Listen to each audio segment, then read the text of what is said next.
இனி ஒரு சாபமும் இராது என்று சொல்லப்பட்டிருக்கிற வேத வாக்கியத்திற்காக எங்கள் தேவாதி தேவனுக்கு கொடான கொடி ஸ்தோத்திரங்கள் உண்டாகட்டும். தேவாதி தேவனும் ஆட்டுக்குட்டியானவரும் இருக்கிற சிங்காசனம் அங்கே இருக்கும். இனி ஒரு சாபமும் இராது என்று சொல்லப்பட்டதே, அந்த வார்த்தை இப்பொழுது முதல் எங்கள் வாழ்க்கையில் 100 மடங்கு செயல்படட்டும். சாபமில்லாத, பாவமில்லாத, தரித்திரம் இல்லாத, வேதனை இல்லாத, வருத்தங்கள் இல்லாத புதிய ஜீவியத்தை தேவ பிள்ளைகளுக்கு கர்த்தர் கிருபையாக கொடுப்பீராக.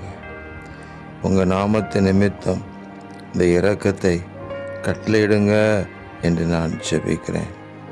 தேவரீர் இருந்த பூமியில் ஆண்டவராக இயேசு கிறிஸ்துவின் நாமத்தை உயர்த்துவதற்கு இந்த காலங்களிலே தேவ ஜனங்கள் ஆசீர்வதிக்கப்பட்ட ஜனங்களாக இருப்பார்களாக. எல்லா கட்டுகளுக்கும் போராட்டங்களுக்கும் நீங்கள் விலக்கி காக்கிறதற்காக உங்களுக்கு நன்றி. இரட்சகர் இயேசு கிறிஸ்துவின் நாமத்தில் ஜெபிக்கிறோம் பிதாவே. ஆமேன், ஆமேன், ஆமேன்.